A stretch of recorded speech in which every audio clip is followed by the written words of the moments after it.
In 2005, I was just 19 when I volunteered to go to Iraq and look for roadside bombs. My service changed my life. After 20 years, I want to help veterans tell their stories. Grab your whoopee, sit back and relax. I'm your host, Joseph Yankton, and this is Rank and File.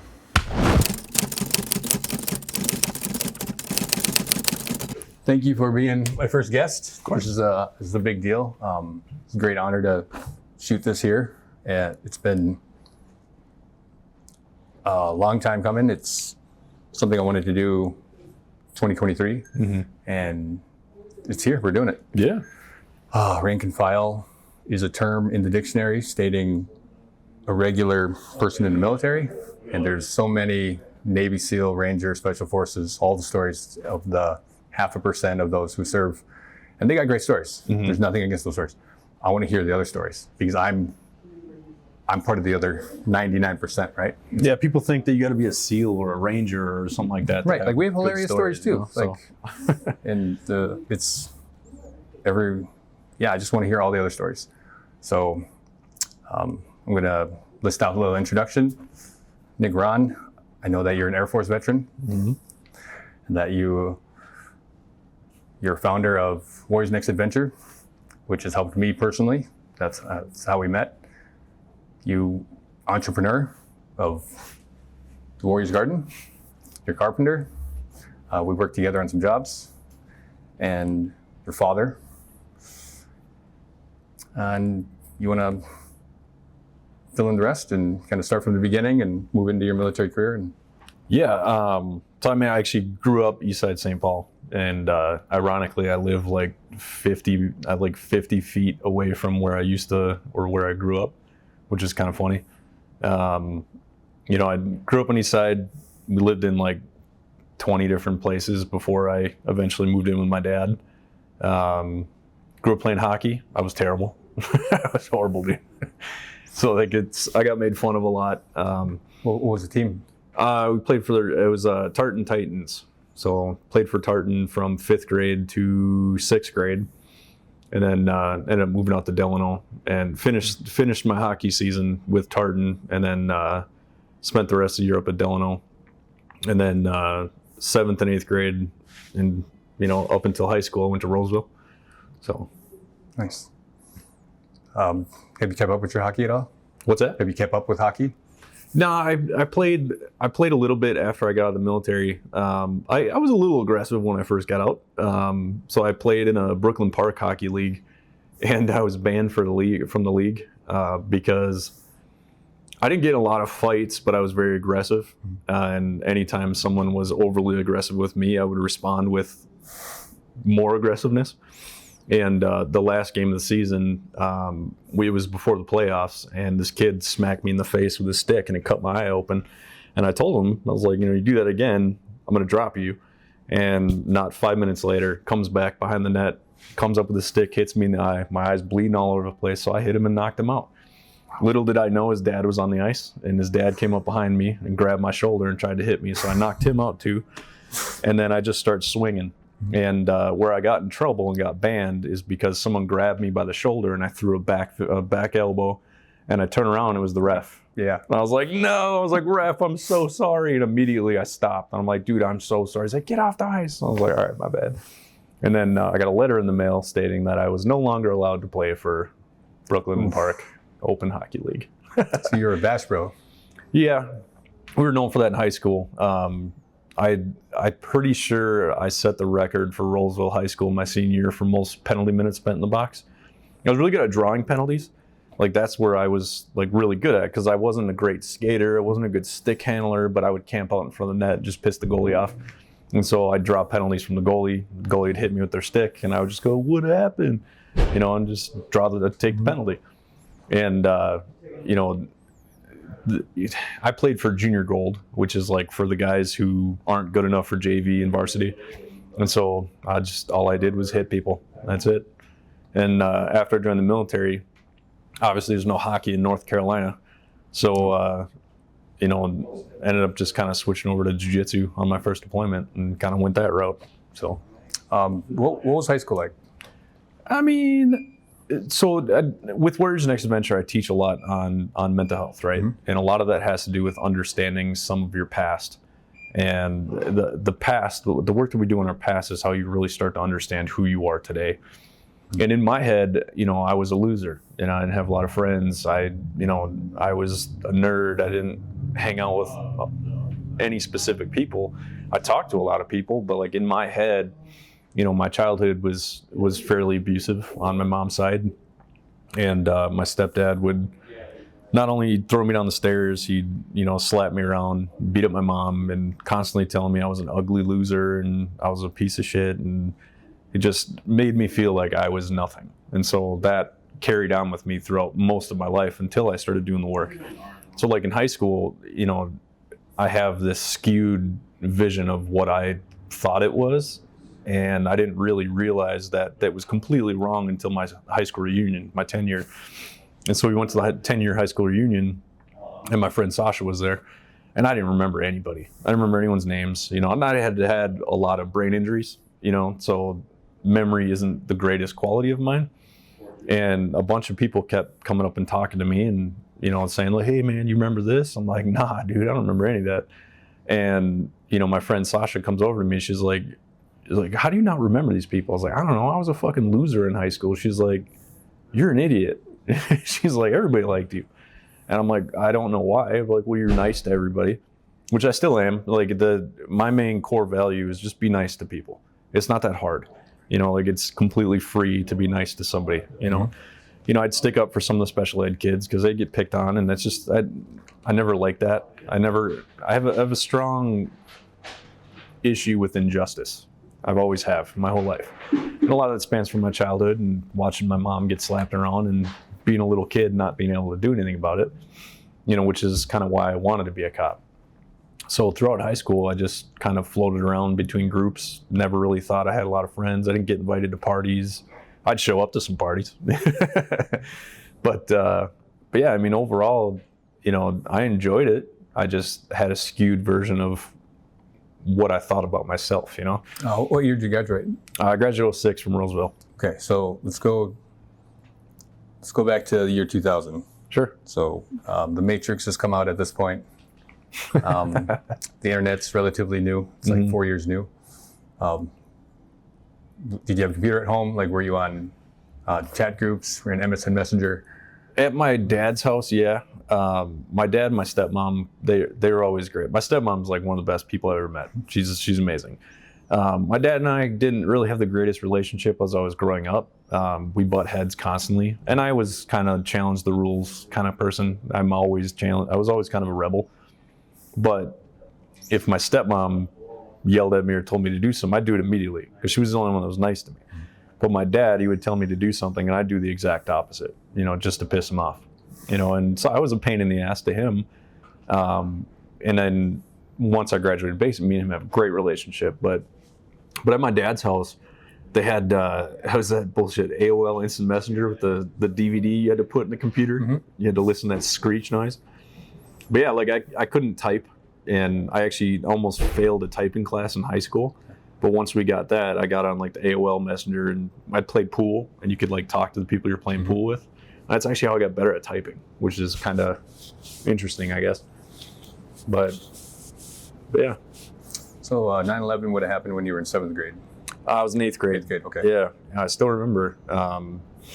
We had what's called STAR class. So like it's the first class of the day. You go sit down and like it's pretty much a waste of time, But it's like 30 minutes or so, and we were sitting there, and the teacher turned on the TV because she, somebody called her and said, hey, turn the news on.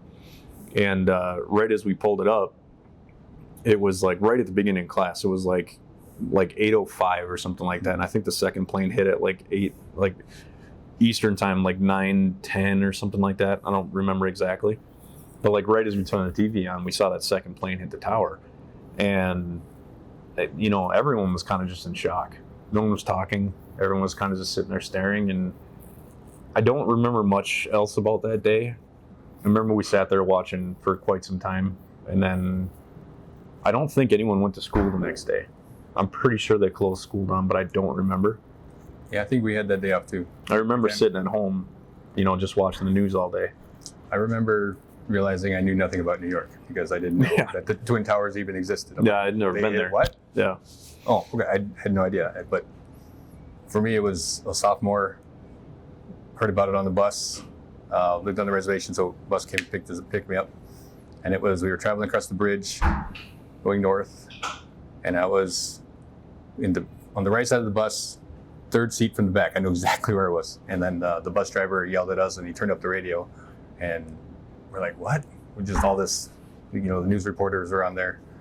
Then we got to school, and we got to geometry class, and the teachers were just kind of just shocked at seeing what they were seeing, and we were a little confused. We didn't really know what we were seeing, and I was happy I was able to do my homework because I didn't do my homework the night before. So it turned into homework day, and then parents could pick up the kids if they wanted to, and I think that the memory ends right there. I don't really remember what happened after that, but I remember there being a lot of National Guard presence in my hometown. Mm-hmm. We had a National Guard base between the reservation and town, so we'd always drive past the Camp Grafton, and there was like a tank and a truck out there, and it became way more secure after that day. I remember that. So that was a wild time, man. Kind of, they always say like, I never want to see a 9/11, but 9/12 was beautiful. Like it's just that roar of patriotism that went across the country, and like at that time, it wasn't in my head like, oh, I want to go fight. It wasn't like an immediate thing. But like throughout high school, my stepmom's friend Dan was in the Air Force, and we talked about it a lot. My dad was in the Marine Corps, and he always told me, don't join the Marines. So I was like, okay, seems pretty typical of a lot of Marines. And so like the more I talked to Dan about it, it seemed pretty easy. But there was actually an incident in the winter of 99, 2000. I don't remember if it was in December or January, but I think the first time I decided I wanted to be a cop was I was sitting at home at my stepdad's house, and my mom and my stepdad had taken off on the snowmobile on the ice, and it was probably 10 o'clock at night, 11 o'clock at night, something like that. And my stepdad came in. He was crawling. His leg was broken. There's blood everywhere. He told me, your mom's dead. And I'm like, what the hell? Like, what happened? He's like, your mom's dead. She's out on the lake. And I'm like, oh shit. So I ran out there, and I saw my mom laying there, and she was in her snowmobile jacket and her helmet and everything, and she didn't respond when I yelled at her. And so I ran over, pulled her helmet off, put her head in my lap. And I grew up watching Rescue 911. I thought that show was awesome. And so like I knew how to like check for pulse, and I knew how to feel like is the heart beating. And I checked her pulse, and there was no pulse. And so I just started beating her chest, and she actually came back. And so I had also known that like, okay, she's cold, she's in shock, I need to warm her up. So I ran inside to grab a blanket. And when I went to go grab the phone to call 911, my stepdad told me, if you touch that phone, I'll kill you. So, which isn't out of the ordinary things for him to say to me. So we had an emergency phone in the basement just in case shit got out of control. So I ran downstairs, called 911, grabbed a blanket, and I ran out, and I stayed with my mom till the cops got there. And there was a police officer. I wish I knew who this guy's name was, because he's definitely somebody who I'd like to talk to. There has to be a police report on it somewhere. There's got to be. I didn't even think about that. But he just made me feel safe. It was the first time in that house I felt safe. And he was kind of asking me questions, kind of trying to guide me to like, did he do this? But like I wouldn't answer, because I can't tell you how many times he told me he'd kill me if I talked. So it just kind of became normal to me, and it didn't really affect me anymore. I mean, obviously it did later on, when I started opening the box. But that cop, just the fact that he was so helpful, and he came to visit me a couple times, because I stayed at the neighbor's house for a few days, and came to check on me multiple times, just wanted to make sure I was okay. And then when my mom got out of the operating room, she was in a body cast for, it was like 6 months or something like that. And he popped over a few times to check on us after the fact too. So I love the way that made me feel. I'm like, oh, he's like a protector. Like that's what I want to do, right? So she was in a body cast for about 6 months or so. And when she got out of her body cast, she dropped me off at my dad's house and just disappeared and never came back. So, you know, as a kid, I'm already dealing with child abuse, you know, and now I'm dealing with a lifelong abandonment issues, you know, which is, it's something that I've worked through, and I'd be lying if I said it doesn't affect me anymore, but, you know, it's something that is kind of just in the past, you know. It's part of your code. Yeah, it makes you who you are. Yeah, so like I want people to feel included. I want people to feel welcome. I'm actually just kind of coming to this conclusion right now. That's probably why, you know, a big part of why I started the nonprofit is I don't want people to feel alone, you know, because I felt alone so long as a kid because I couldn't talk to anybody. You know, if I said anything, I was threatened to get murdered all the time, you know. So that was kind of like my first idea and what I wanted to do with my life. Like I wanted to help people, and I thought being a cop would be the best way to do it. So kind of fast forward through high school, you know, and talking was there any cop movies that brought being a cop to life? Oh, I mean, Die Hard. Like Die Hard is one of the best movies ever. Best Christmas movie ever. Best Christmas movie, yeah. Yeah, that was a good one. Also one of the best villains ever portrayed. Yeah. I really love Lethal Weapon. I'm pretty sure I've seen those movies 100 times. Mel Gibson's character is, there's that, I think it was Lethal Weapon 4 when he puts the gun in his mouth, and he's like, he says every day, I think of a reason not to, you know, pull the trigger. And I heard that as a kid, and I didn't really know what that meant. Years later, heard it, I'm like, I understand that now. Yeah, I mean, it makes sense, you know, and you know, like once I got into high school, like towards the end of high school, you know, I wasn't good in school, man. Like I C's and D's, you know, I think I got all A's in math. I've never gotten lower than an A in a math class, but like writing and English and Spanish, all that is maybe D's, you know, maybe a C. But then like the woodworking classes always got an A, you know. I'm a carpenter now, so it makes sense. But like I always loved working with my hands. But if I have to sit there and listen to instruction, I get so bored, you know, and not surprised I got diagnosed with ADHD as an adult. But, you know, it's kind of a superpower. You never took any pills as a kid? No, I never got diagnosed with anything. So you weren't a trouble in the classroom? Because that's usually what happens when, like, if you're not, or maybe the teacher can't handle you, so they try to No, I was always adjust your settings with this medication or that medication. Growing up in an abused home, you know how to read the room really well, and you know how to pretty much disappear, right? So like I can walk into a room and not be known, you know, just because I got so good at hiding from my stepdad, you know. So you kind of become, you know, when you're abused as a child, you can kind of find the broken people, because the broken people are usually the ones that are, you know, irrational. And they're the ones that are going to hurt you, you know. So or they're hilarious because they're hiding everything. That's true, but it helps me in my current day, because now, like even at the Warriors Garden, I'll have customers come in and I can tell they're not okay, you know. But with who I am now, I convert that and I try to help them, you know, rather than in the past I would just run and hide. That person doesn't look right. That person's got some shit. I want to get away from that person as much as possible. So like in high school, I tried to blend in as much as possible. I never really tried to speak out too much, and I just didn't want to be seen. Because so you were basically prime candidate for the military. Yeah, 100%. Yeah, perfect candidate. Abused home, daddy issues, you know, abandonment issues. Never felt like I had a place in life. I always felt displaced. I always felt like I was a burden on other people. You know, so like that's probably part of the reason why in high school I thought that nobody liked me.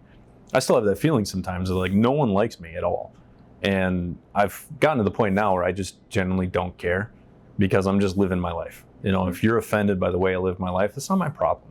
You know, in the past, like I would be so worried that I'm going to disturb somebody, I wouldn't do anything. Yeah, so I just hid. Their feelings are not your responsibility. Yeah. And at the time I didn't know that, you know, growing up. And so the best way to not offend anybody, not hurt anybody, is to not be seen, you know? Ninja. Yeah. So do you have any step siblings or brothers, sisters? Yeah, I got an older sister, and I got a 10-year younger half sister. My stepmom and my dad had a kid together. My older sister, my mom, we have the same mom and dad. Okay. So My little sister's my homie. Love her. She's like 26. She'll be 27 in May. Yeah, she's 10 years younger than me. She's great. You know, I grew up watching her all the time, took care of her, babysat her all the time, you know, and when I got my license, I'd pick her up, take her to go get ice cream. Like we always had a really good time together because she's the one person that always wanted my attention, you know? And I'm like, well, I like being a big brother. I like being able to guide somebody. And, you know, so we had a lot of good times as a kid. And, you know, leaving for the military kind of, I wouldn't say broke that relationship a little bit, but it definitely caused her some problems, you know, because my older sister had moved out already. And now my younger sister is just there by herself, you know, so she felt abandoned, which I get, you know, but she's understood now that she's older. Like, we got to live our lives. Yes, it's a hard process. Yeah. But she's also kind of doing what me and my sister did, just disappeared. You know, she's off living in a farm in Wisconsin now, you know, but she's doing well. And I still love every second I get to see her. So my older sister and I, we don't really talk anymore. She's got 4 kids. She lives down in Texas. And we had a difficult relationship growing up. There's a lot of issues between us that I don't really want to dive into out of her respect for her, you know. But she made life very difficult for me for a couple of years. You know, after the military, we kind of started working a little bit better together, and our relationship healed. But, you know, again, living in an abusive childhood, you know, she kind of became the mom, you know, like, because my mom was always gone. You know, there'd be days where she'd be gone for 2 days, and, you know, we'd be eating just bread because that's all we had, or, you know, we ate spaghetti a lot. I couldn't eat spaghetti after I moved in my dad's house. I couldn't eat spaghetti for years because we'd eat it like every night because it was cheap, you know? Yeah. But like Brittany always kind of felt like she had to be like my protector. And that continued on into high school and into later in life until I finally told her, like, look, I've been through more than you've ever been through. You know, like, I know you got your things you've been through. I got my things I've been through, but I'm an adult now. Stop. You're not my mom. And after that, like, our relationship was great. You know, but just both busy doing our lives. You know, she doesn't call much. She'll just randomly show up in town. But yeah, there's that. And the relationship with my mom, she kind of came back in the picture when I was about 16, you know, so I didn't really see her much for about, let's see, I was like 11 or 12. So it was like about 4 years or so. She just wasn't around. We found her, she was living in Florida. She ended up marrying a guy named Eddie, which Eddie's awesome. You know, they're not together anymore, but Eddie and I are still good friends. I love him. He's definitely like a stepdad to me. But she kind of came in and out of my life a few times, but I noticed that she just constantly hurt me. You know, and I started to realize that nobody deserves to be in your life. Not one person deserves to be in your life except your kids. You know, your kids are the only people that deserve to have you.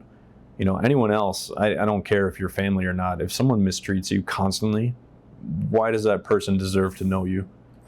You know, why does that person deserve to continue to hurt you? So you have to sometimes decide, is this person a healthy person to be around? You know, in 2015 is when I made my big decision that my mom is not somebody that needs to be involved in my life. So we haven't talked since 2015. She lives with my sister, so I went down to visit my sister a lot. And she would try to talk to me, and it was always, the big thing for me, there's never been an apology. You know, and I told her that too. I was like, the reason why I won't talk to you is because you continue to hurt me and you've never apologized for hurting me. And I deserve that.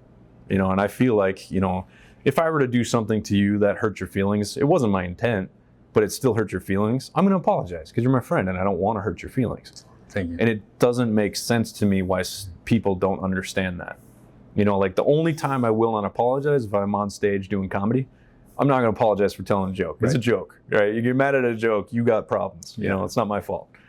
But it was just that decision that I made in 2015 that this person continues to hurt me and it's not healthy. I want to be healthy. So this isn't me trying to empathize with people who hurt, but there's the saying, hurt people hurt. Yep. And have you walked down that path like, well, maybe it's not her fault? And like, or Yeah, I mean, I've written my mom out of my life probably 4 times, you know, and every time she comes back, I'm like, okay, maybe it'll be different this time, you know, and I've sat down and told her how I feel about it. And it's always like, well, I was young. There's no apology. There's always excuses, you know, so every time I would call her out on something and try to get her to understand why I feel the way that I feel, there is no room for her to listen to anything that I have to say. It's just, you were a kid, shut up. You know, that's how I was raised. Like, you're a kid, shut up, don't talk. so she has unresolved trauma, let's say. Oh, and yeah. Like, there's nothing I would love more than for my mom to want to come have a relationship with me. And then all it would take is an apology. I would love to sit down with her and go over some of these things, but that's not who she is as a person. And you're father to all girls. Yeah, I know, right? Well, my girlfriend's got 2 kids too, and they're all girls. So I got 4 daughters. Did your period sync up to theirs? No, about once a week they'll come in with some tampons and some Hershey Kisses and frag out. Yep. Just run. They love that, by the way. Yeah. Uber Eats, $200. Here you go. Whatever you want. But yeah, you know, and that feeling of feeling lost all the time and never belonging anywhere, you know, I think that's a big reason why the military was such a kind of a calling. I felt like I had to do it. You know, and everyone wants to say, like, you know, I served the military or served my country. Like, no, I served the military because my friends were all doing coke and I was probably going to end up in jail, and college wasn't for me. I needed to do something with my life. And I also wanted to be a cop. You know, in Air Force Security Forces, you go to basic training, go to tech school, and boom, you're a cop.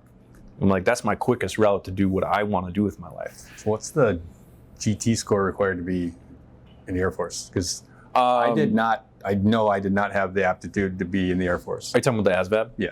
Yeah, so the ASVAB, it's like a 32 is all you need to get into the Air Force. And I got a 32. I wasn't good at school. I got a 32. Yeah, so like the only jobs I could have though were like services, which you like hand out basketballs and you cook. I could be a firefighter. Wait, you said services in the Air Force? Yeah, so in the Air Force services, hand out basketballs and you cook. They work at the gym, right? Okay. So you either you run all the services, Yeah. right? All the services on base. So like the golf course, you know, the basketball courts, volleyball. You hand out basketballs, you clean the gym. Us And then Army there's- guys don't have those things. Sorry. What's that? We don't have those things. Yeah, you do. They're No, called not- privates. No, we don't. The Army, yeah.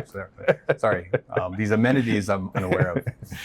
But yeah, so like that was my only option. I mean, I wanted to be security forces. So I walked in the office and said, "Hey, I want to be security forces." She's like, "Okay," like because that's not a job that people want. Where was the recruiting office? Oh God, it was in Fridley off of University, just north of 694, and I believe it's still there. I think her name was Sergeant Klukas. Super sweet lady. She was great. I came back and did my, in the Air Force, they have what's called, I think it's called a rep. Right? It's recruiter's assistant. So you go home and you get a free week of leave to work with your recruiter. And so it's Monday through Friday. You get the weekend off. And then you can also take like a week or 2 of leave. So you get like 3 weeks after tech school to come home and just be home. And then you go to your first base. Okay, so So did you run into any of the career tables where you have your Marine Corps recruiter, Army? You never stopped at any of those dude, tables? ironically, I actually went to go into the Marine Corps recruiting office and no one was there. And so I went to the Navy one next door and I didn't want to be in the Navy. Okay, this is 2006, 2005? Yep, 2006. Okay. And then There was a lot of hot action happening. in Yeah. 2006. I just wanted to check them out. And then, you know, through talking to my stepmom, Lisa's friend Dan, talking about the Air Force all the time. And then my uncle Dave, who recently passed away, he was 20 years. He was security forces and then he was a recruiter to finish his career. So he did 20 years. And, you know, I just kept thinking about it. I was like, well, it's the quickest way to be a cop. They also get to do some pretty cool stuff. And by the way, the security forces recruiting video lies to you.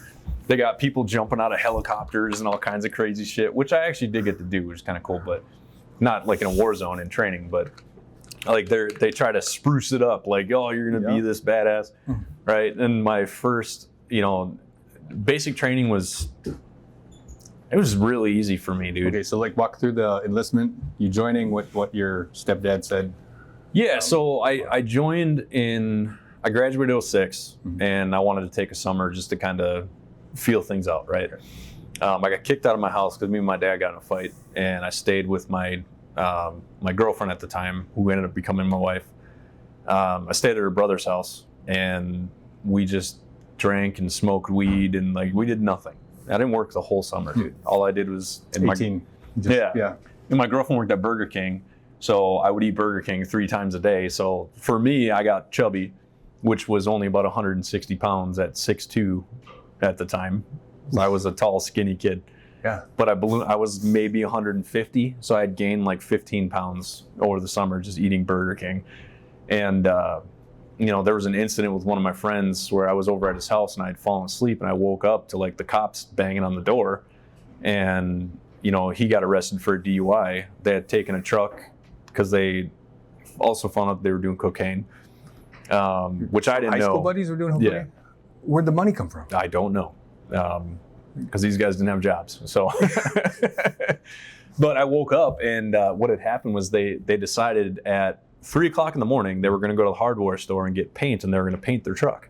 And they came back in and ended up hitting like 6 cars, hit a fire hydrant, and they were hiding in the house, like freaking out. I'm like, what is going on? And I already had a discharge date for a leave date for October 16th. This was maybe in like August, September. Okay. And I'm just like, yo, I cannot get in trouble for this. You know, This is active duty Air Force, right? What's that? Is it active duty? Yeah, to go active duty, yeah. My leave date for basic was, I think it was like October 14th. My enlistment date was the 15th. So you didn't have to do any of the duck walk and everything at the MEPS, or you didn't? Yeah, So you just all went that. straight through, and No. So the way it works is they flew us, or they drove us up to Fargo, and we did MEPS in Oh, Fargo. you did Fargo MEPS. Yeah. Okay. So then That's right, we flew down from there. But So all National Guard, North Dakota goes through Fargo. but yeah, so the cops get in there and they kick the door down, you know, and I'm like, bro, I can't get caught. So I pretend I'm sleeping on the couch, and his dad was with him. So his dad was with the cops, and he came in. They looked, who's this kid? It's like, oh, he's a neighborhood kid. He's a good kid. And I was just like, whew, right? I'm not trying to get in trouble for this. But they got smart and they hid the coke in the oven, so they didn't find that.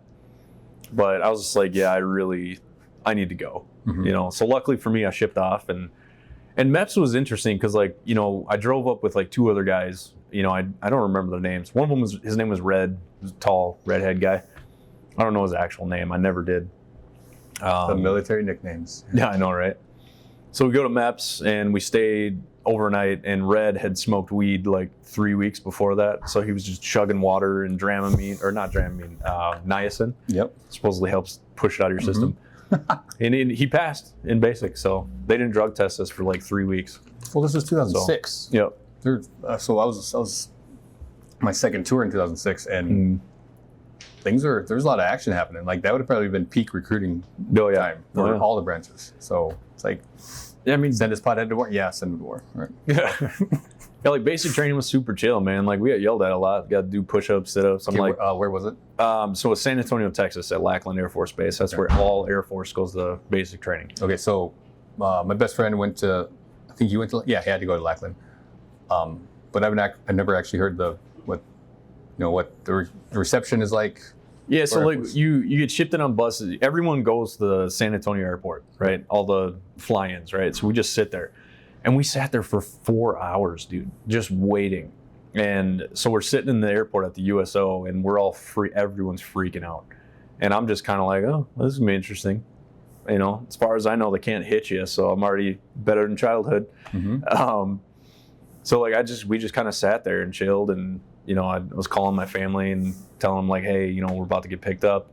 And then they come up on buses, and a bunch of TIs come out. They don't yell at you at all, right, at the airport. They get you on. Everyone's like, all right, guys, we're gonna head to the base, and like they're all being nice. And I'm like, what is this about?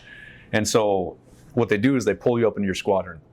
All right, so every squadron has its own building. We were the 321st, and we were actually the last class to graduate from the 321st because of the asbestos and rats and roaches. It was gross. It was like Vietnam era. Oh yeah. It was nasty, dude.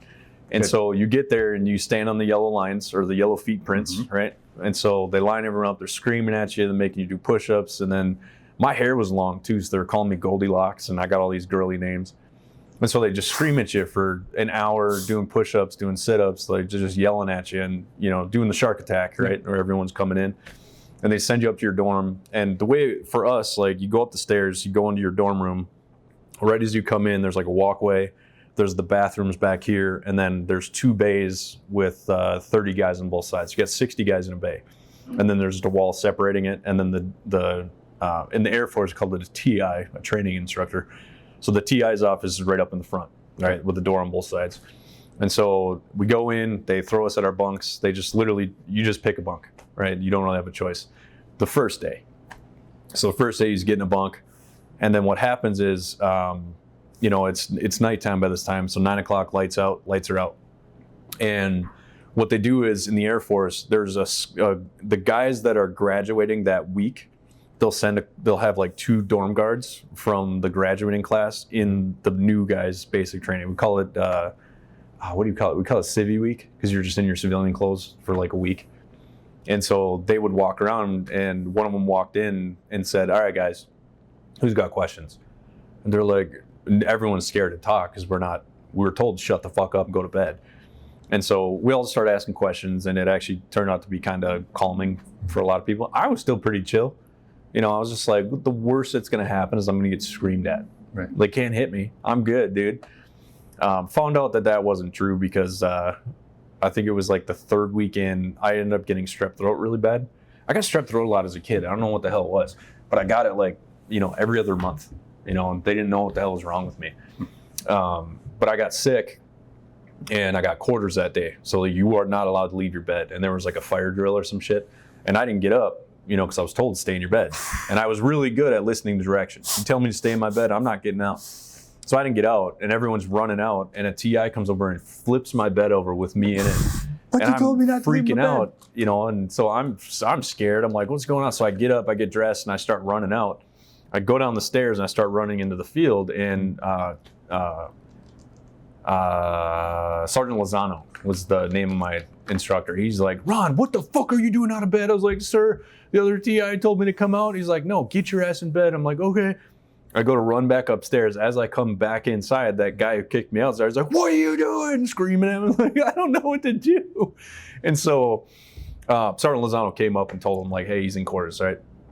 But like the first week, dude, it's just, you know, a lot of paperwork, you know, there's a lot of classroom stuff. Like we had a day room, like right as you walk in, there's got the TI room, then there's a day room here. And so we'd all sit inside the day room and get lessons, learn about the Air Force. You have to learn like history. You have to take tests and basic training to learn about the history of the Air Force. Oh, you get educated? Yeah. Oh, wow. Yeah. That's new. So there's a lot of classroom stuff, which I hated. I get me outside. Let's go run. Let's shoot guns. Let's do cool shit. Like That I was don't do within like paperwork. first week?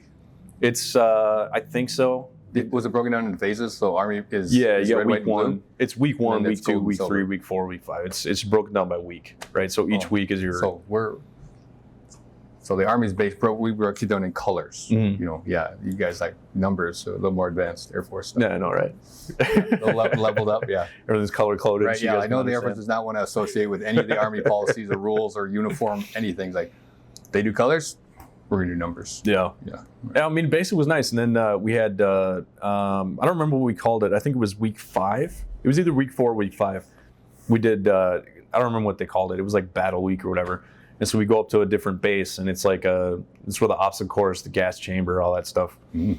And that was my favorite, dude. And we just so happened to be doing that on my birthday. So the day of my birthday, we were running the obstacle course. So I was like, this is the best birthday present ever.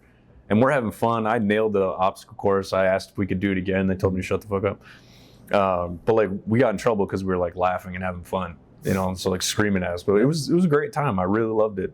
The gas chamber sucked, you know. So like for those who don't know, you walk into the gas chamber with like 30 guys, right? Mm-hmm.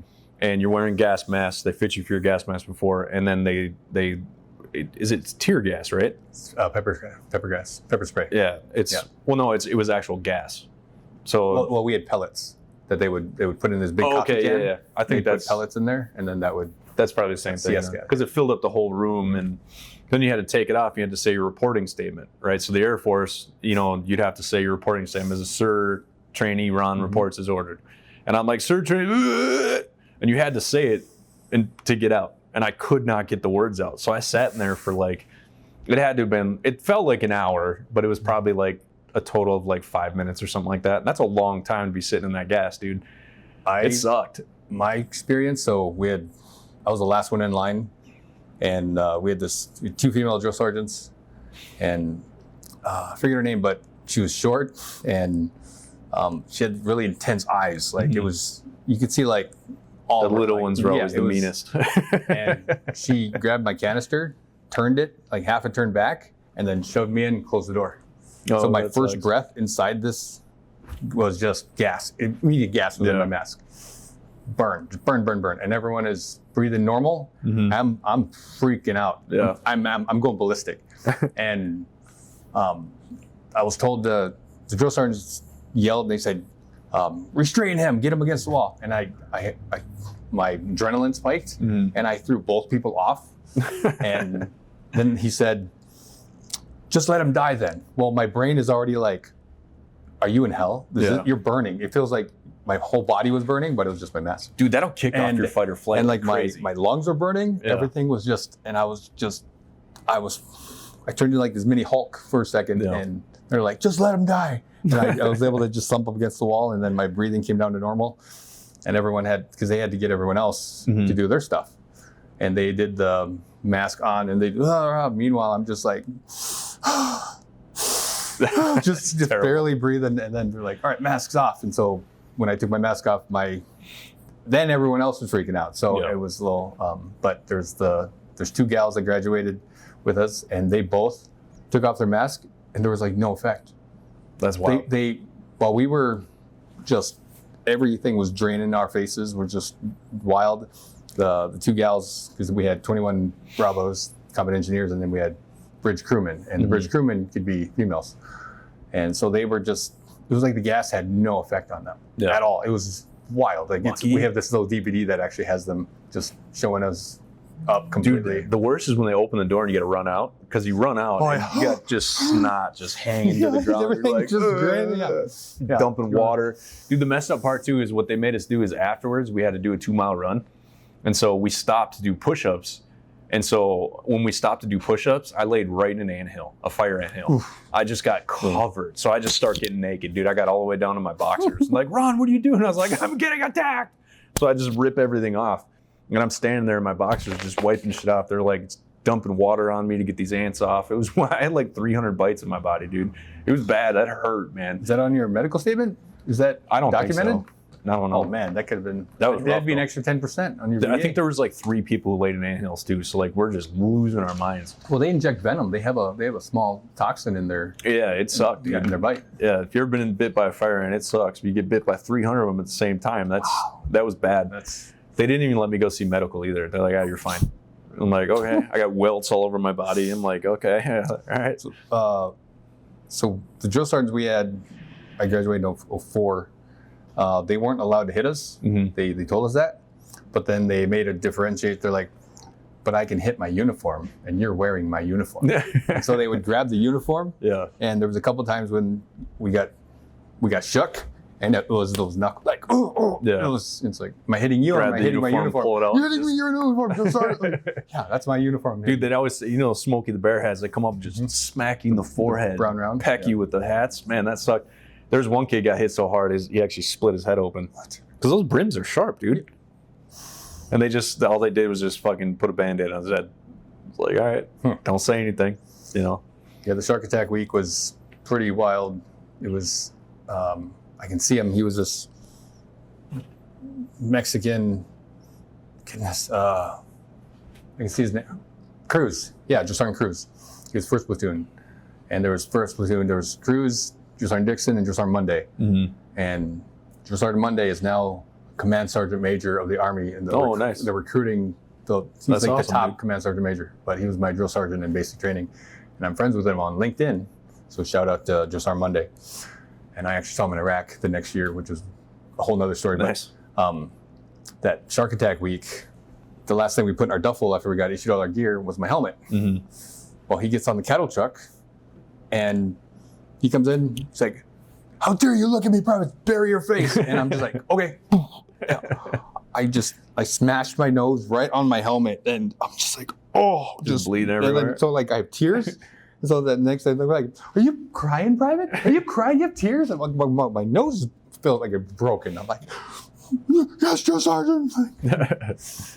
Yeah, man. I mean, basic training was overall pretty easy. You know, I did really good. You know, like our runs are 1.5 miles. You know, like our PT test was push-ups, sit-ups, 1.5 miles, and then waistline had something to do with it. But So what was the push-up? We had 42 push-ups. I don't remember what the minimum was. I think it was 32, maybe 40. I don't remember, but I always maxed mine out. So I would always get like a 95 because ours is out of 100.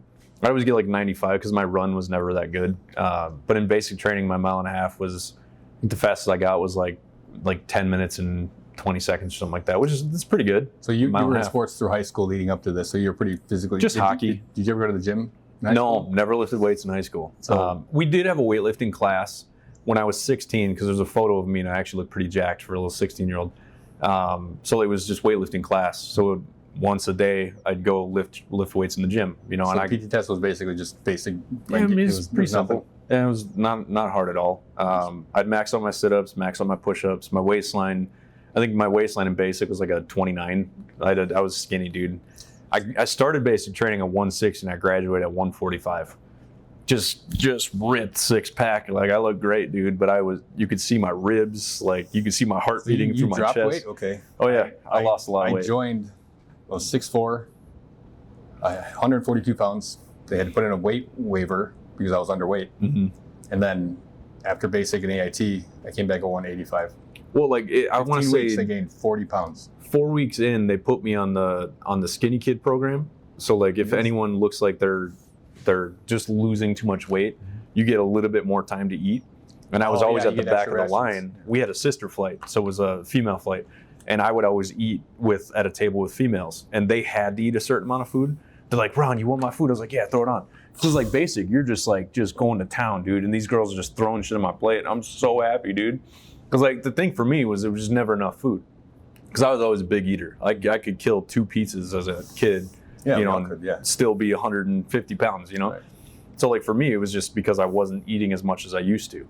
And so I lost so much weight. And then the last like 2 weeks, I maybe had gained like a pound or 2. I think the lowest I was in basic was 140 pounds at 6'2".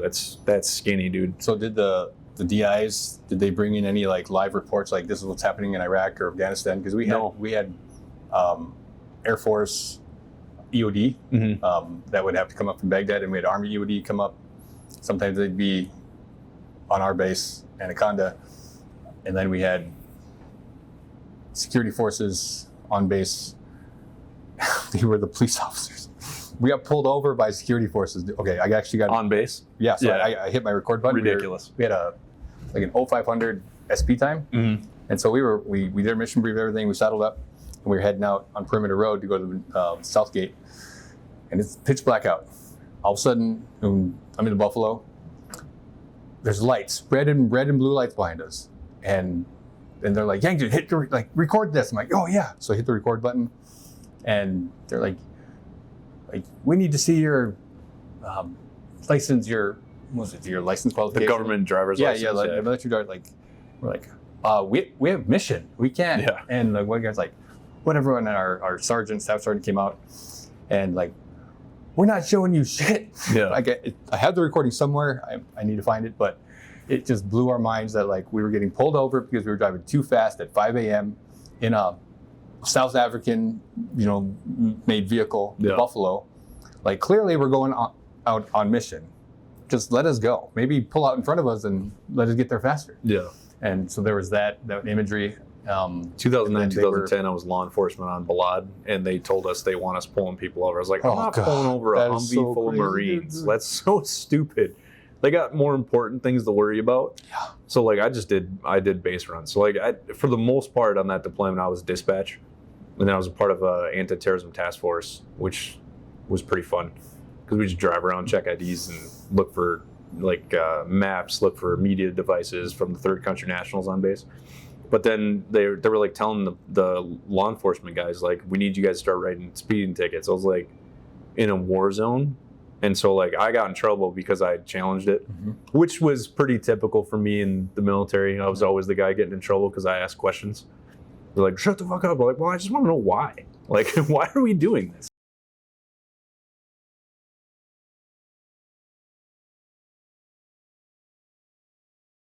I don't remember where we left off. Talking about basic, Air Force basic, and Oh yeah, so like the graduation for basic is nice because you got graduation week, right? Okay. So there's technically 7 weeks when I was in. It's 9 now, but there was 7 weeks. So you got Civvy week, and then 6 week is graduation week. And so like you get the day before graduation, you do what's called an airman's run. All the family lines up on the streets and you run by. You do like in cadence and everything. I'm like, that's cool because like you get to see your family, and they tell you don't look at your family, look straight, keep your military bearing. So we did that and ran by, and my little sister was like freaking out, and I winked at her as I ran by, you know. And then after that, that's like the only time they get to really see you. And then I think you get to go out. I don't remember exactly how it worked, but anyway, so basic training, the graduation date, you know, you do your whole ceremony at the parade field and all that crap, and then so after the airman's run, right, you do like a ceremony, and you get like the tap out, right, and everyone hears about the tap out in basic, and so we're all lined up and everything. we did that. Yeah, so like everyone's lined up, and Yeah. they give their speech, and they release, you release the families. So the families run up, and like you can't move until someone taps you, right? So my family runs up. I saw my sister and my girlfriend, ex-wife at the time, girlfriend. She came up and got to hug my sister and my dad, and I mean it's a super emotional thing for anybody, right? Because you just do this awesome thing. It's like the first big thing you've been a part of since like, you know, you were born. That's like the biggest thing you've been a part of is like graduating basic training, you know, even though it was Air Force basic training. All right. Our basic's pretty hard for most people, but like, I think just because of the way I was raised, it was pretty simple, dude. Like it wasn't 7 weeks. Yeah, 7 Ours weeks. was 9. Yeah. Like now it's 9. Rifle week. Hmm? What was your basic? What was your marksmanship week? Like, Yeah, that's during that the battle week. I don't remember exactly what they called it, but you did like the rifleman's training. You did, you know, the obstacle courses, firing guns, the FTXs where you have like bad guys and you got to defend the base and all that stuff. So did you have the Tiger Stripe digis, or did you have the? No, BDUs? with BDUs. Oh, nice. Okay, good. Yeah. So you, after you know how to polish a boot. yeah, that sucked. I hated that. We had to polish our boots during mail call. We had plenty of time during the day to like a lot of basic training for the Air Force is like learning how to what? Well, I'm getting there, Okay. but like you have to like learn how to fold clothes. Like that's a big part of it. Your wall locker inspections and all that shit. Where like they will literally recycle you back to week 1. You know, they'll find problem child and they'll find something wrong to recycle them. Right. So again, because of my failure to adapt to basic conditions. Yep. Yeah. So like my childhood, like I said, like I'm very good at blending in. I blended in basic training. Like there was only one time where I got called out. It was 2 times. My great grandpa ended up passing away when I was in basic, and he was like, I loved him, dude. He was like my role model. I loved him so much. I practically grew up at his house, and they got a Red Cross, and I got to go in and talk to the first sergeant and call my family, and you know, and they straight at the first thing says, you know, you're not going home, right? I'm like, okay, yeah, I get that. Thanks. You know, I don't know why you got to lead with that. You know, my grandpa just died. And so like that was nice. And then like 2 weeks later, we were in Chow, and me and Red actually, we were staying outside the Chow Hall, and we had just finished. And as we were coming out, they're like, hey, you two stay here. Tell everyone to run upstairs and get in their PT gear. I'm like, okay. So he goes back in, and we're sitting there, and I was like that's a bad thing. We get to just sit here and relax, and we start laughing. All right, and that's like a no-no in basic training. And we could see through the window into the chow hall, and right as we were laughing, I go, ha, ha, ha, and I look up, and I see a TI just making a beeline for me. I'm like, no! Recruits are enjoying themselves. Must crush spirit. So he comes out, we start pushing. He made us do push-ups till one of us threw up. So like it was probably a good 30 minutes or so trying to do push-ups, and then eventually like I just gagged myself so I could go puke. I'm like, we're done. I'm done. So I went up, puked in the toilet, and we're like, all right, we're good. But after that, dude, honestly, I just flew under the radar. I didn't want anyone to know who I was. I didn't want to be a lead. I didn't want any of those duties. I was actually they called me the laundry queen in basic, right? So I was in charge of laundry. So anytime the unit was like getting smoked or something like that, I was like, oh, gotta go do laundry. So like I got out of so much shit in basic. Like if you're not trying, you're not cheating, you're not trying, right? So you gotta find a way to make life easier, So I'd dip out and just sit and do laundry, and I had a little scheme going with everybody because we're only allowed to write letters at a specific time. On Sunday, right after church, we got an hour to sit and write letters. That's it. And then clean boots and all that other shit. And so with laundry, these guys would write notes and put it in their laundry bags. And so what I would do is I would pull them out and I'd hide them behind there's like a giant poster board in the laundry room. So I would hide them and pin them on the back. So I had a stack of letters. And then I'd come back up with the laundry and I'd pass out the letters so they could finish doing their thing. And then like next thing you know, it's time, you get 1 day, I think it's like week 3, you get 1 day to go down to the BX and get what you need and mail off letters, And like all these people have like stacks of letters. Like, where'd you get all the time to write all this shit? And they're like, oh, we're good at what we do, sir. When really I was just hiding it for them the whole time. And I got like KP duty like 4 times because I was so skinny. And my PT scores were like perfect. So they only let people that were good at PT do that. So I got to do it 4 times in basic, dude, which is the best. Because in the middle of training, what's the schedule like? What time do you wake up?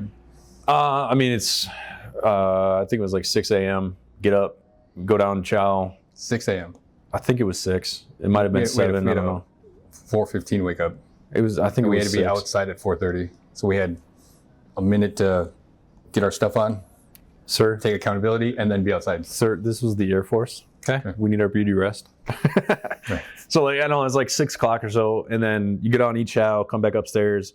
Usually do PT. You eat chow before you PT. Yeah. Really? In basic? Yeah. So they make you puke. Their goal is to make you throw up. Right. Okay. It sucked. So you do PT, and then you go into like the classroom shit because you had to do classroom stuff, and then folding laundry, like class, like how to fold laundry, all that bullshit, and then just a lot of PT. Like I don't remember a lot of it because it was super simple for me. So like I don't know, it was pretty easy. Hardest part was just being away from family. It's the first time I was really away, but in my head, family hurts you. Yeah. Obviously not my dad and my stepmom, and like I said, me and my dad kind of had a rough. When I was growing up, we were kind of in a rough spot, but he's like my best friend now. I love my dad. So the point was just to get you guys through to weed out the stragglers. Yep. And then get you to tech school. Mm-hmm. So tell us about tech school. We started with 60 guys. We ended up graduating with like 40. Like they kick people out constantly. The female group that started with 60, they graduated with like 26 or something like that. Like they will kick everybody out because the less people you have, the better chances of getting perfect scores. And then they had like honor flight, so all the guys who did the best on their scores. And then they had like the PT flight, so everyone who had the best scores on their PT. Mm-hmm. And it's like you get certain ribbons on your staff. The guidon. I remember those. Yeah. You remember any cadences? Oh man, I don't remember anything, dude. Nothing? Brain injuries, dude. I got the Dame Bramage.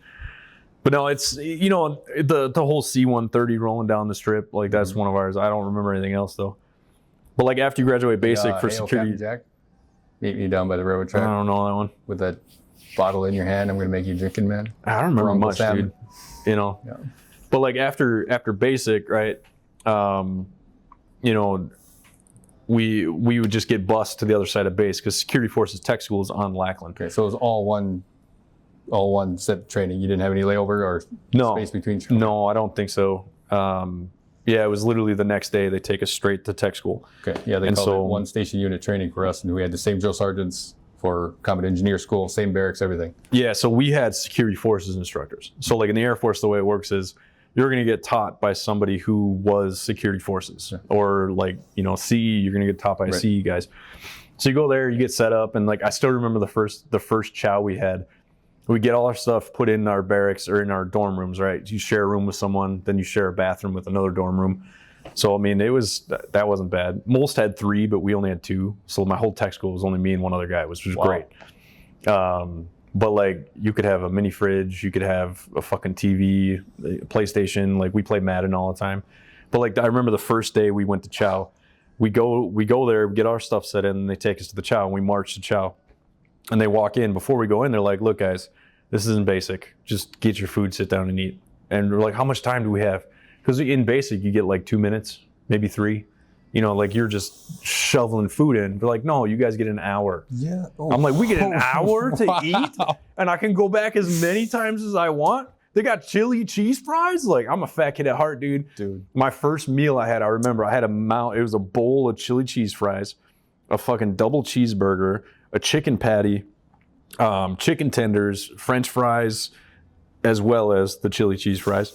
And then I got a salad, which I didn't eat. But yeah, dude, I remember just sitting there eating, and like I'm sitting here like, you know, just eating like this. And I'm looking around, and everyone's like sitting back and like talking, like, what the fuck? Like, oh, like this isn't basic, you know. Did you have any so we had smart books, we called it, and we had as soon as we were done, any free time we had or idle time, we had to have our books open, and those things were glued to us. And I had 2 smart books, and one print actually had the Soldier's Creed. Anyways, the word was literally, it was missing a word, or one was added, and I memorized the wrong one. Mm-hmm. And then when I repeated it, I just started like memorize, blah, blah, blah. And he's like, wrong. I'm like, no. And I was like, I was freaking out because I'm like, I memorized this thing. I got it. And then I was like, wait. And so we compared, we're like, they're different. I'm like, well, maybe they did that on purpose to be able to kind of, it was to create stress, right? You need to operate in a high stressful environment. Yeah, we had one of those in basic, and I think we had one in tech school too. I don't remember off the top of my head.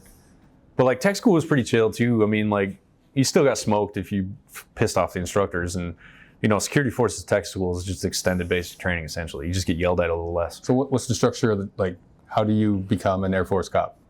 So you just go through like the training, right? So it was 14 weeks. You know, you got to learn searching and seizing. You got to learn how to search a car. You got to learn, you know, use of force training, right? So it's just like basic law enforcement training. But we also, Air Force Security Forces. Well, a lot of people watching don't know what basic law enforcement training is. Well, I mean, it's just like you learn use of force, you learn verbal judo, how to talk to people. Mm-hmm. You learn, like, you got to learn your equipment. You got to learn how to wear your vest. You got to learn how to wear everything, right? So it's just learning how to do everything. Different than combat gear. Yeah, which is different. So like it depends. Most bases now, they're just wearing full battle rattle, right? So they got their magazines for their M4, because security forces, you carry M4 and M9. You always got a side holster. So, and for us, we had a drop holster, which was nice. And then I had a double drop holster, because then you could have just extra shit here instead of having to wear a belt. And then I would wear my vest, which would have all my stuff on here. And so it was plate carrier. Yeah, but we'd take the plate out, right? So it still had the Kevlar, mm-hmm. but the plate was out, right? So like, and if something popped off, you got to throw your plates in real quick. That was just on base, like stateside. Okay. Right. Yeah. Overseas, it's different. You're wearing your full Kevlar and everything. But yeah, I mean, it's just only if you're at ECP checkpoints. None of the Chow Hall Air Force SPs wore body armor. It was just regular. It depends on where you're at and what the rules are, because we don't have a choice. It's whatever command wants us to do. So like tech school, like I said, man, like they had their weapons, but yeah, there was no body armor on base. Yeah. So like, you know, we go to training, get off training, and then it's like, you know, you're done at 4, and then you just get to screw off. Your evolutions, your tests, like how. So you have in the Air Force, you have what's called CDCs, right? Which your CDCs are like your training level, right? So my MOS, you know, which we called AFSC, you know, was 3POX1, right? So the X changes, right? So your CDC level 3. So your 3PO31, and then CDC level 5, 3PO51. Okay. All right, so that's CPO51. You have to get that before you get staff, right? So I I got out as a 3PO51. And so what was your rank? E1, E2? Tech school, because I signed up for 6 years, I was a E3. So I got E3 immediately. And then, you know, which was nice because that check was nice. But I actually looked at my IRS records yesterday from Social Security. We got paid nothing. Dude, it was like $16,000 my first year in the military. It's terrible, dude. And then, so did you have your BAH included? Because No. on deployment, I didn't qualify for BAH because I was the youngest, so I didn't have a mortgage or rent, an apartment. And people were saying, "Oh, get your parents or your brother to write up a contract, and you can get it so you can get qualified for BAH." And I asked my parents, they're like, "We're not going to lie for you." So The you Air get more Force, money. you only get that. You can't move off base until you're a senior airman, an E4. Right. Right. So BAH is included, or no? well, if you move off base, you get BAH. But if you're living in the dorms, you don't get BAH. Got it. You don't get it. Right. So, or if you're married. Yeah. Right. So Covered. tech school, like I said, I mean, it's pretty easy. A lot of fun. I loved all the battle shit that we got to do. I love shooting guns. I got expert marksman on the M4 and M9. I got expert in basic training on the M16. Iron sights or hollow? Iron sights. Tech school on the M4. So you've been classically trained. Yeah. Good. I think tech school on the M4, I don't know if we had our red dots or not. I think we did. Basic, it was iron sight. And your pistol was Beretta? Mm-hmm. 9mm Beretta. And then, I hate you know, those things. I've never really been good at anything, like off the bat. Like hockey, it was terrible for years. And eventually I got better. But like nothing in my life have I ever just been good at other than shooting. Shooting's been the only thing for some reason I'm just really good at it. Even now, like with a bow, I got a bow in 2023. And within 5 minutes, I'm hitting bullseyes every shot. Well, I hope so. I mean, you're going to be Air Force. Like, I would hope you're good because you guys don't get in gun battles. But yeah, I mean, it was fun, and I really enjoyed it. Made some good friends, and then after, you know, tech school, like I said, it's just extended basic training, so it's all the same shit. Okay. So where was your duty station? So my first duty station was Seymour Johnson, North Carolina, just north of Fort Bragg, like 30 minutes north of there. So after tech school, you get to go home on your leave. What time of year was this? This was spring of 07. I think I graduated in March. I think I graduated in March from tech school. And then I spent 2 to 3 weeks home. I don't remember exactly how long. And then you go back to your duty station. So the way it works in the Air Force, when you get to your first duty station, you go to your squadron first, right? So your squadron is the Security Forces Squadron. And so you go through a little bit of training, and then you have to go to I think they call it newcomer airman or something like that. So it's like a month-long training that you have to do at a training center on base with everyone else who just got there, right? So it's a bunch of different career fields together. And that's how you like learn how to be in the Air Force. Not tech school, not basic training, how to learn how to be an operational Air Force. So that's like a month, and then I get back to my duty station, or to my unit after that, and you go through some training again. And then the way it works for us, for security forces, you go to your flight, right? Your flight is like day shift, night shift, whatever. So that's your flight, is what we called it. So 2 days before I was supposed to go to flight, they pulled us for deployment training. And I'm like, dude, I didn't even get to do my job yet. Like, I'm going to Iraq. And so we were supposed to go to Tikrit, I don't know how to say it, which is in south central Iraq, I believe. I'm not 100% sure where that was. I never went there, so I don't know. So we started our pre-deployment training. We went down to, like the way the Air Force works, for security forces at least, they have AEF deployments, right? So they'll take like 12 guys from like 10 different bases, and we all come together for training, and we train together for 3 months.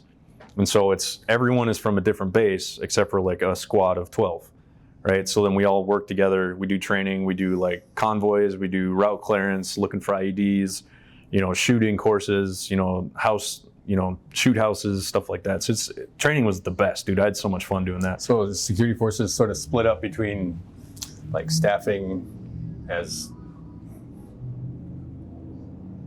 yeah, I guess I don't understand the Army MP side of things, because there's the deployment forces of MPs, and then it's like anyone. There's the MPs that do the military police job on base for so the way it works for the Air Force, you're just going to get selected, right? So at our base, we were an F-15 training base, so we had 2 flight lines. We got AC-130s, or no, not AC-130s, KC-130s, which is the refuelers, and then we had F-15s. So we had Alpha 1 and Alpha 2 is what we called it. You had Eagles? Yeah. So then we had like a Sierra unit, which would drive back and forth between the flight lines. We had 2 to 3 law enforcement squads, and then we had gate guard, 2 gates, sometimes 3, and then 2 desk sergeants. Right. Okay. So there's not a lot of cops working at one time, and each post is usually 1 person, except for Sierra's 2, just in case they need to relieve someone. So you can just get picked to go, right? So then we have staff too, right? So every unit has its own staff. They have their own finance liaison.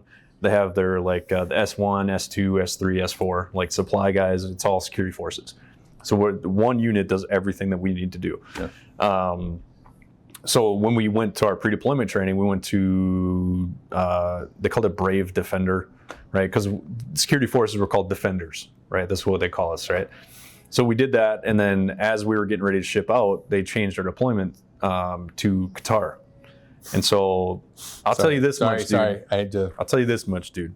Some of my worst PTSD comes from Qatar, right? You know how hard it is to walk 3 miles to the gym and the Dairy Queens out of mint ice cream? That's rough. You had to get out of the pool to knock on the door at Chili's to order your food, and then you had to get back in the pool and wait for your food. It's so rough, dude. Okay, so my first deployment was cake, dude. It was so easy. So for all the deployment, my Alpha Company 164 guys, there was I don't know how many got selected, but I didn't get selected, and they got chosen for like a week of leave for Qatar. And we were at Australia. There was a 2-drink limit card. So this is just what I've been told. Mm-hmm. But yeah, that's where we went to kind of take the edge off. I guess. It was an R&R base. So like you have LUD'd, which is the main R&R base. So you were like bar security. No, we still did like perimeter security. We did Overwatch, and then we had SecCom. Like you're taking care of people that are trying to have a good time. Well, no, we had SecCom at our base. Oh, okay, so we were guarding SecCom. So our base, Australia or LUD is like the R&R base. Australia is the SecCom base. So that's where SecCom was for Central Command. So like we had one post called the Palace, which is where all the generals would stay.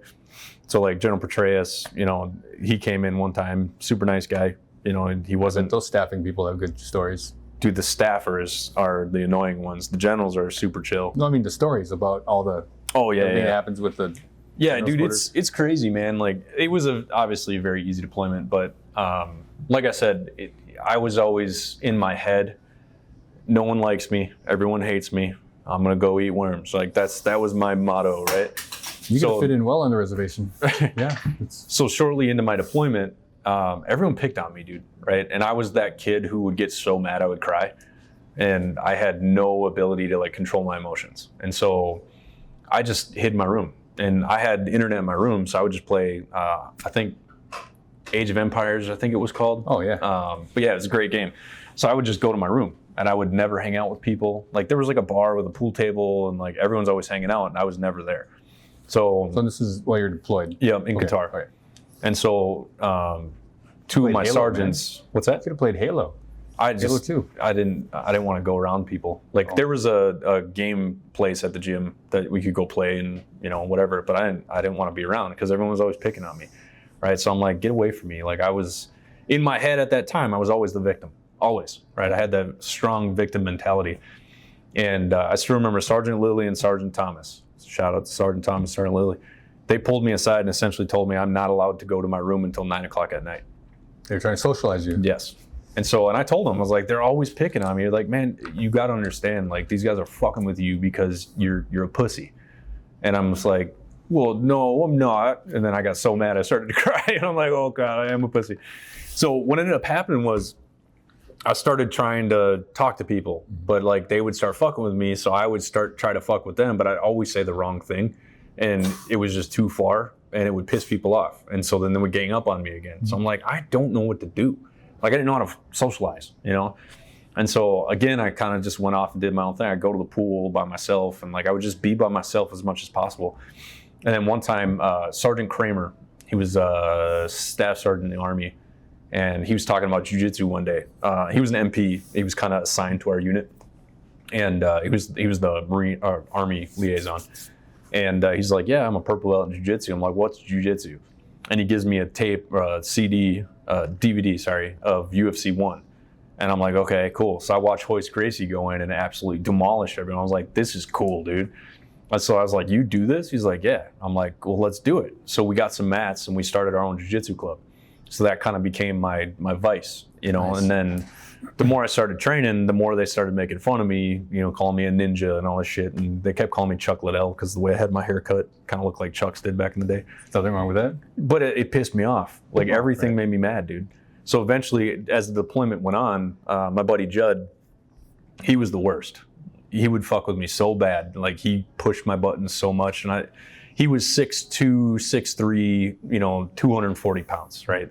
He was massive. He's a big dude. He's in the He's a gym bully. all day. Yeah. But like one day, it was probably like a month before we left, you know, and I was just like, why are you such an asshole to me all the time? He's like, why are you such a pussy? He's like, dude, you realize we're friends, right? We're fucking with you because you're emotional. He's like, we're trying to help you get over your shit. And I'm like, oh. So that was like the first time I realized that, like, okay, the story I'm telling myself isn't what's actually happening. You know, like my internal dialogue, my internal thoughts of who I am was completely wrong. You know, so I needed to stop being like that. And eventually, me and him became really good friends. And we ended up hanging out a lot. But after that deployment, we got back. You're home for like 6 weeks to a month or so doing training and shit like that. And then you're allowed to go on leave.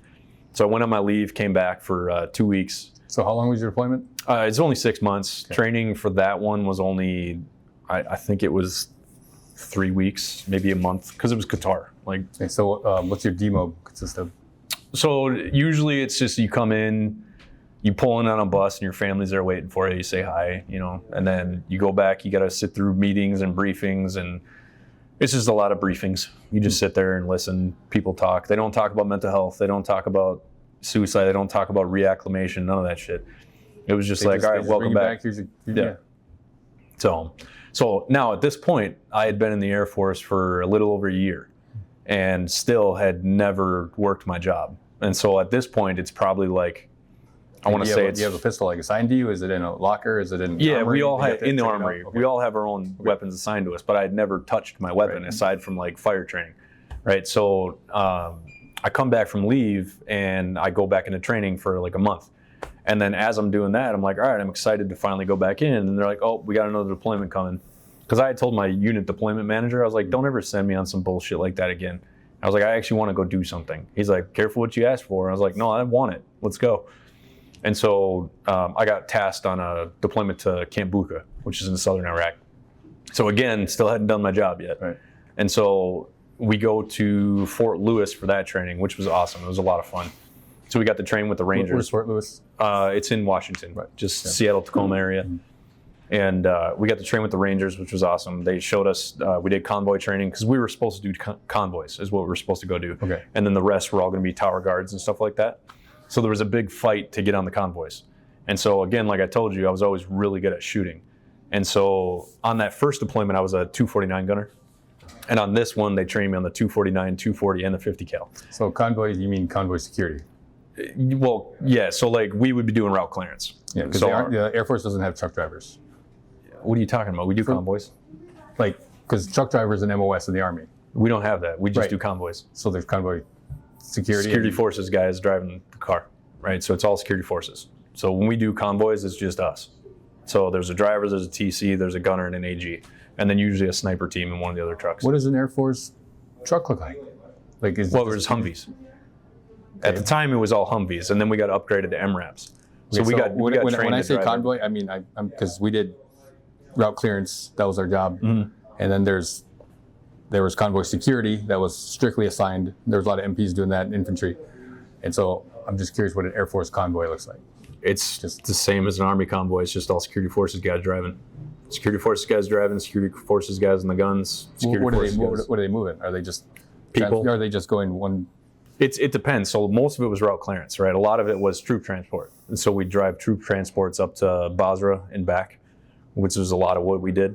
And then sometimes we had to take generals out. Sometimes we had to go base to base, just driving around. So we don't have an MOS for truck driving. It's just a security forces guy because we're all trained to drive every vehicle in the Air Force.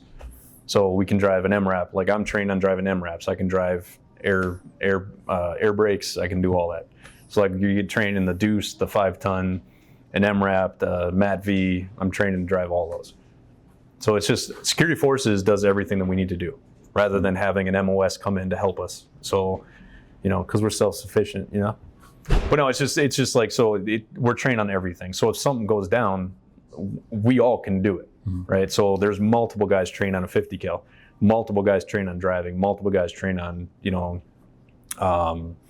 well, I was just curious what like the nature of the missions were, because like most of the time it was all logistics, all connexes, and we had third country nationals as all the Army truck does drivers. that shit. Well, that's what I'm saying. When you say convoy, I'm like, okay, is it a log transport? Are you moving logistics? Well, a convoy is just a row of vehicles driving together. That's the definition what's the purpose of a convoy. of like what do you got? What's the mission? Usually troop transport or a route clearance. Why are you taking? So you just a bunch of airmen just need to be on another base? Well, it just depends on whatever the mission is. If people need to go here, need to go there, we take them.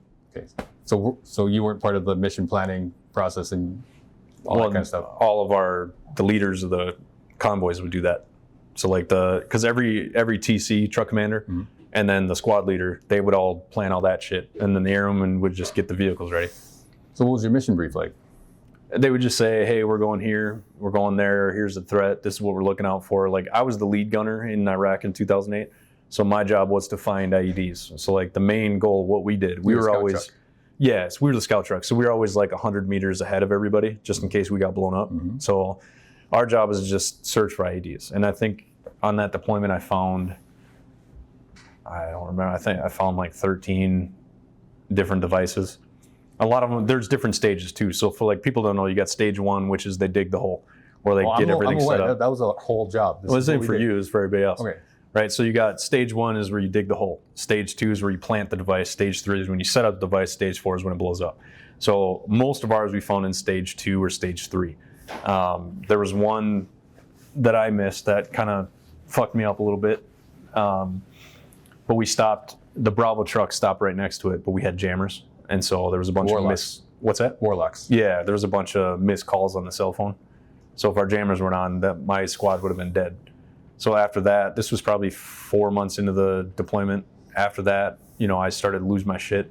I started to show signs of PTSD, which we didn't talk about. Like I was getting super short with people. I was constantly on edge. Like when you're driving around looking for bombs all day, it's going to put you there. But I was always pretty chill about it. But after that, like I couldn't let my anger go. I was so angry all the time at everything. And I was mad at myself for missing it, but it broadcasted onto everybody else. So I would stop for everything. Like usually I'm stopping, my stops were always good. 9 times out of 10, there's usually something there if I stopped. And I have a couple missed ones here and there. Like once we had a carpet that was like arched up on the side of the road, we're like, yep, stop. And so like I'm freaking out. I'm like, that's an IED, that's gonna blow up. So our guys go out and they squat, they search it, they circle around it to look at it to make sure it's an IED, and then we call the EOD out and we sit and wait. But there's so you guys didn't have like an army like designated for route clearance? Like if you had to it was us. You had to move said people from here to there, you would just route clearance on the way there? No, they would another squad would route it. Okay. So like we had Scorpion 1 through Scorpion 1-5. What's that? What kind of vehicles? Initially it was up armored Humvees, and then about halfway through the deployment we got 2 MRAPs. We were one of the first Air Force squads to get MRAPs, and we were also one of the first. So which MRAP? One of the first people to get an MRAP fucking stuck in the sand too, which was, we were actually trying to get it done. Because in 2005 we had Air Force EOD, and they had this goofy. It looked like the shoe. It looked like the dog mobile from Dumb and Dumber. We had the Cat 2s. Okay. So the Cat 2s, and then we had a Transport 1, which had more seats, right? So the Cat 2s were, you go in the back, there's 2 seats, and then you have your elevated gunner stand, and then you had your front seats here. Right. So like that was the Cat 2, I believe. The Cat 1s were the longer ones for transport, I believe. And I'm not 100% sure, but yeah, we just drive around looking for shit all day. That's all we did. We go to Saffron Hill a lot, go up the hill. There's like a British command up there. So we go up and chill with the Brits, sometimes eat dinner there. We'd always try to go to Qasar in the morning, because like we were a day shift, so we'd get out at 6, and we'd haul ass to Qasar to eat breakfast, because they would fry eggs, because on our base they wouldn't fry eggs. And so like all of us were like, I just want a fucking fried egg. So we'd go to the Brits and eat food there.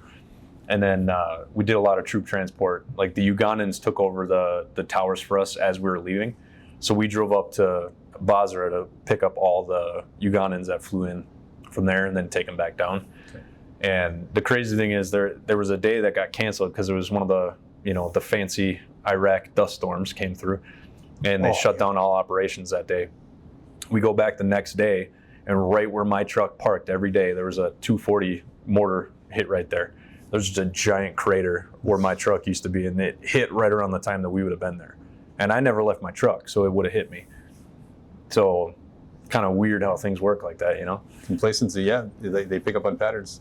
Yeah, that deployment. Did you guys have EFPs? What's that? Did you guys have EFPs? Yeah, EFPs were really big back then, and so that was like the biggest fear, and that's when we started getting the extra armor on the outside, and like there was a big worry about that, and that's right around the time the Baghdad sniper was around too. So they were always telling us, whatever the guy that Chris Kyle was going after. Oh, the one in the movie? Yeah. Right, So he was the real mission, but yeah. He was taking people out left and right. But we were in southern Iraq, but it was still like big on us. So like even me as the lead gunner, they were trying to tell me that I need to stay down. I'm like, fuck that. I'm not going to miss an IED because I'm worried about getting shot. I was like, I would rather get shot and not miss something, because like if I'm dead, that's fine. But if my squad dies because I missed something, that's a problem. Okay, so this is your second deployment. Mm-hmm. What was the years? It was 2008. 2008, okay. I got there spring 2008, and we got back in November. So we were there for 6 months. Training was 3 months in Fort Lewis. But everybody making home? Yeah, okay. Yeah, we got pretty lucky. But on that one, we had a really nice, we had to do PT every day there. So after we get done with our mission, clean our trucks up, put our guns in the armory. And then we always carried our M4s and our pistols with us everywhere. And we all had lockers in our, in our rooms. So we could put our guns in our lockers so no one could get in. And so for PT every day, I had trained jiu-jitsu for 3 months on my first deployment. So I'm like, all right, well, let's train jiu-jitsu. So I trained jiu-jitsu every single day for 6 months. And we'd have different people pop in with us here and there. And the UFC did a USO tour, and I got to meet, it was Heath Herring, Joe Lozon, and Jorge Rivera. And so I got to roll with Joe, which is pretty cool, because I got to meet him again on Memorial Day when I was doing my tour around the country in 21. Wow. So I got to roll with Joe twice. The first time he tapped me out like 16 times in 5 minutes. He just demolished me, dude. It was weird. But it was cool. In 2008 was actually my first boxing match too. September 2008. There was Friday night fights. They set up a ring in the middle of the base. There'd be like 10,000 people there watching, dude. So my first fight was like 10,000 people watching. Is that the picture on Facebook from that fight? I don't know. Picture that has you and I don't think so. No, I don't think I have any pictures of that. But it was cool. Like the whole base was there, and I got to fight. And the first round, I was supposed to fight this guy Chad, but he pussed out like a week before the fight. Typical Chad. And, yeah, I know. So I ended up fighting a guy who had boxed like he had boxed like 6 times. This is my first ever like competition fight. And so the first round, I just demolished and beat the brakes off of this guy. But I didn't think about the next rounds. So the second round, I'm winded. I got nothing left in I got nothing, dude. So I'm getting popped left and right. And then in the beginning of the third round, he broke my nose. He had a really good connection, was a left hook. And it slotted my nose to the side a little bit. And after the fight, I go down. I'm bleeding everywhere. And the medic just grabs it, just pops it back in. And I remember after that fight, even though I lost, I was like, that was fucking awesome. So we get back from that deployment in November-ish, and right about that time I start training jiu-jitsu again at a local gym. And jiu-jitsu was such an important part of my life. I mean, it still is. I've been training for, I think August to be 18, 19 years. Wow. So it's and now you're 18 years. You're brown belt? Yep, I'm brown belt with a first degree. And I'm an instructor now at my gym too, it's been a lot of fun. What's the gym? Trax Brazilian Jiu-Jitsu out in Coon Rapids. Mark's an Air Force vet, and you think he'd come on the podcast? You think he'd maybe sit down? I wouldn't be surprised. He was he was my first guest on my podcast. Okay. So, but yeah. Anyway, so I start training jiu-jitsu. You should call him out and be like, "Hey, you're next. You're guest number 2." So I start really getting deep into jiu-jitsu, and I ended up going to do my first jiu-jitsu competition. It was in Richmond, Virginia, I believe. And I won my first match in like a minute. I got him in an armbar. I'm like, I am the best in the world. Like, nobody is better than me. right? You get that complex, right? And then my next match I lost. I was so pissed at that tournament. The first thing I did was I opened up my phone, looked for the next tournament close. And there was a Naga tournament in Charlotte the next weekend. So I'm like, all right, I'm not happy. I want to go to Charlotte. So I go out to Charlotte, and I ended up winning 4 times in a row, and I ended up winning first place. And at the time, Naga gave you a samurai sword. So I can't tell you how many fruit got sliced that night, but it was a lot. Like, we went to the store with a crate, and we just got a shitload of fruit, and we were in the backyard. We all got drunk that night, and we were just slashing fruit all night. The typical military parties. So 2009, Obama got inaugurated. Did that affect anything in the Air Force? Unfortunately, yeah. Not really until my deployment in 2012, but he changed a lot of the ROEs overseas, and he handcuffed us. And again, I don't love talking about politics, but he pretty much took away our ability to fight properly. Okay, so talk about how you saw that the Air Force changed. Yeah, the Air Force changed. Like, a lot of the ROEs overseas, like when we're doing convoys in 08, like if cars got too close, cars weren't allowed to get anywhere near us. Yeah. Right. So you're throwing water bottles, you're throwing laser, all kinds of shit. Lasers, we had pen flares, anything we could do to get those guys out of the way. And in 2012, it turned into, like, I was a Delta gunner in 2012, so the rear gun, and we'd be driving around Afghanistan. There's a truck sitting here 5 feet behind us, right? That's classic V-bed, right? So I'm sitting here flashing with my flashlight, and he's just shining his lights at me. And I just kind of sit down. I'm like, I'm going to die. Like, I can't do anything right now. This truck blows up, I'm dead. Especially those semis. You weren't allowed to point your pistol?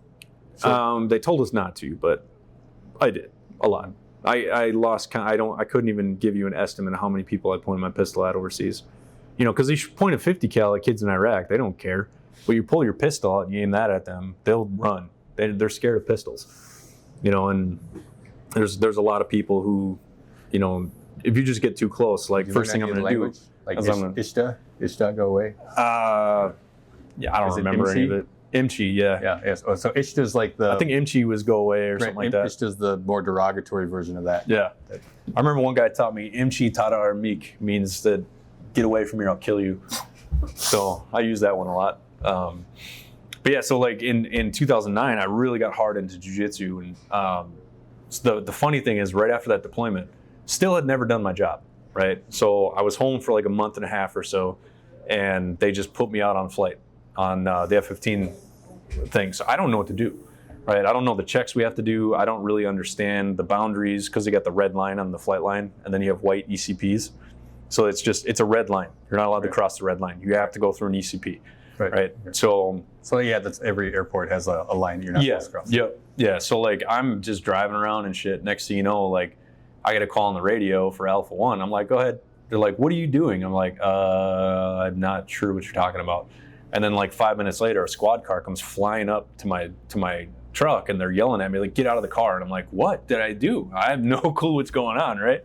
And so they pulled me back in the flight chief's office, and they're just chewing my ass. And so I'm who's like, your direct supervisor? I don't even know at that time. So things were kind of loose. Yeah, and I was so confused as to what was going on. And so they're like, you didn't do this? I was like, sir, I've never been on flight before. They're like, what are you talking about? You've been in the Air Force for 3 years. Like, yeah, check my deployment records. I was like, I've just been deploying. And so they're like freaking out. And so they pulled me off a flight. So I'd worked 1 day in 3 years, right? They pull me off flight, and I go back into training because I have to do what's called a QC, quality control. You have to QC once a year to be qualified to carry your pistol and all that stuff. It includes firing, but you also have to they put you through tests. Like if someone crossed the red line, what do you do? Right. Situational. We qualify every year for. So they pull me off. I do training for a month, and then I go back to flight, and I'm on flight for a month, and then they pull me to be a pre-deployment instructor. So now I've been in the Air Force for 3 years. I'd only worked about a month and a day on my actual job.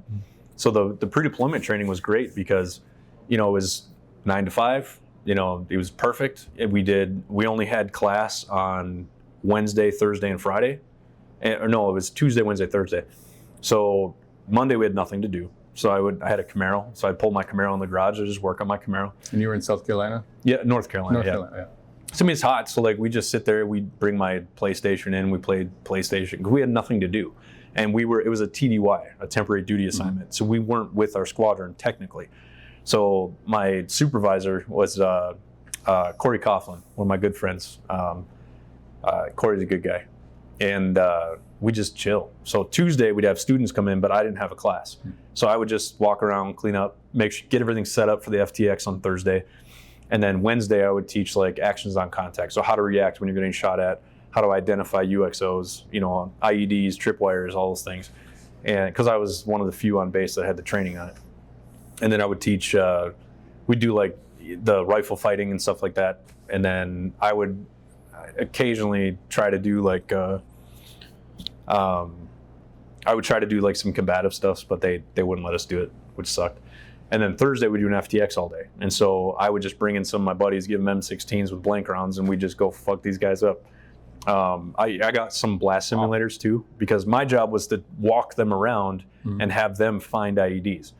And every time they just step on one, I'd toss a blast simulator. Oof. But it was one of the ones with the whistle. So it'd go, and then boom, so it's a quarter stick of dynamite, And so they'd get down and I'd start screaming at them. Quarter stick of dynamite? You guys had TNT?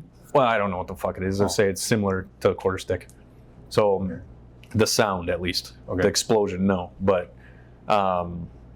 yeah, so it was pretty cool to watch these guys jump down and freak out and scream. Like, you get guys just like, and I'm like, get the fuck down, like screaming, right? You said civilian friends?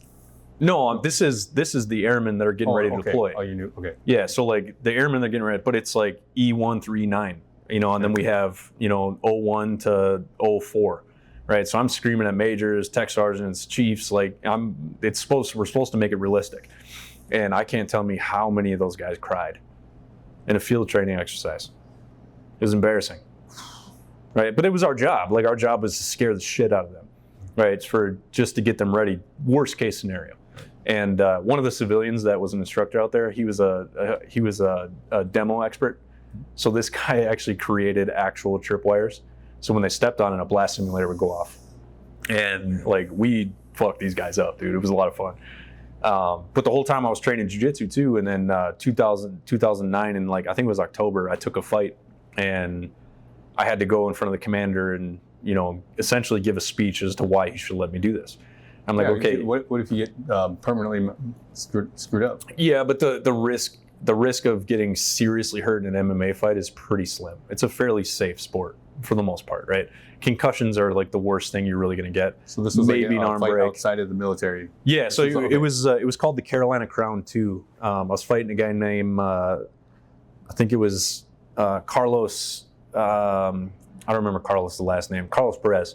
He was a Marine Corps from Camp Lejeune, so it was Air Force versus Marines. And so we go in there, and it's at the RBC Center where I think it was called RBC Center, wherever the Carolina Hurricanes play hockey. And so it was this giant ramp with like flames when you walk out. It was wild. It was like a WWF recruiting event. It was cool, dude.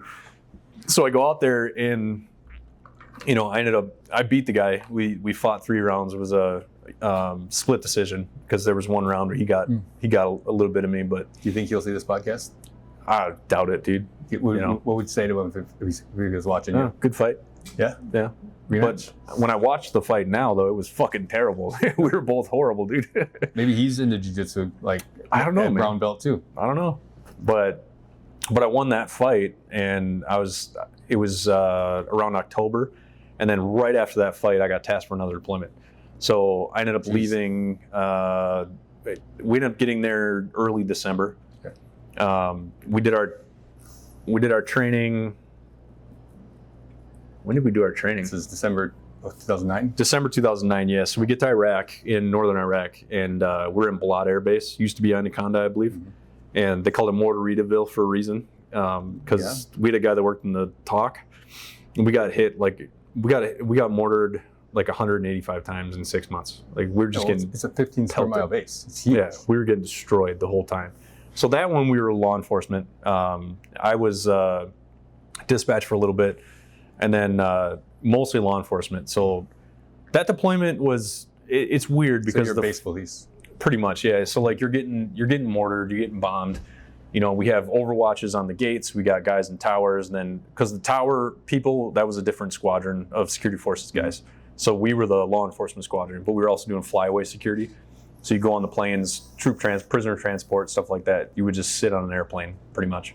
I didn't get to do that, which I really wanted to, but so like this was the first deployment that actually kind of 08 changed me a lot just because of missing that IED and really losing my shit. But this one was the one that kind of numbed me to everything, because when the first day we were there, we got hit twice, and I was very scared the first time. What part of the year did you? It was like December. Oh yeah, the rainy season. Just right before Christmas.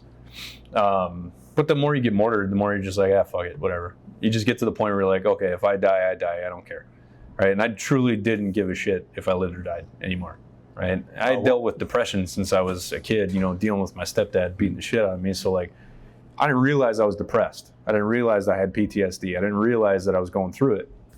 But it was just to a point where I just kind of accepted whatever happens, And it got to the point where you're like, I want to make it home from this deployment. I actually have things to live for. Like the first deployment for me was just like, whoa, awesome. Well, I mean, I only had one deployment. It was 1 year, but the thought of going back a second time, it was like, well, now I know way more. I'm not as ignorant as I was. I didn't care if I came home. I didn't care if I made it back. I didn't care. I just stopped giving a shit.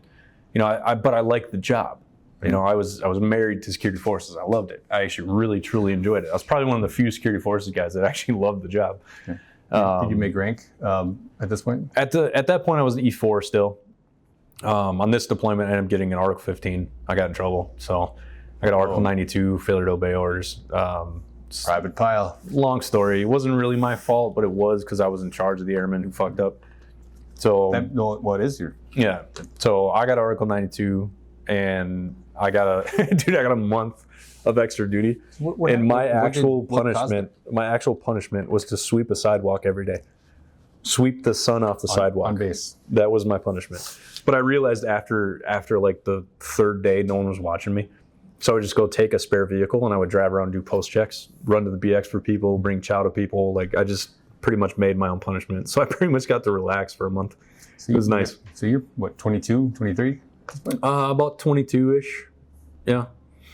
But that one is the one where I really had my first big like trauma. I was driving around, I think it was on the west side, wherever the helicopters were. I think it was the west side. But I heard a gunshot and I got a call over the radio for a possible suicide. And so I spin over there. I was right there. I wasn't even a minute away.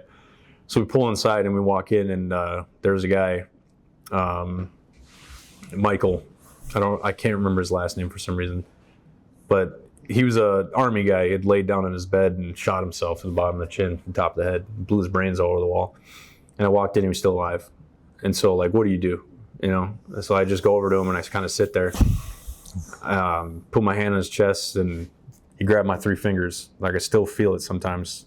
When I have like a really bad day that night, usually I dream, I have terrible nightmares, and I can still feel this. I wake up, my fingers hurt, so he died, and, I get pulled in for like a briefing. And they're like, oh, is everyone okay? I was like, yeah, I'm fine. I'm good. Right? I'm fine. And I didn't start having nightmares initially, but I just kind of just kept blowing everything off. Like, yeah, I'm fine.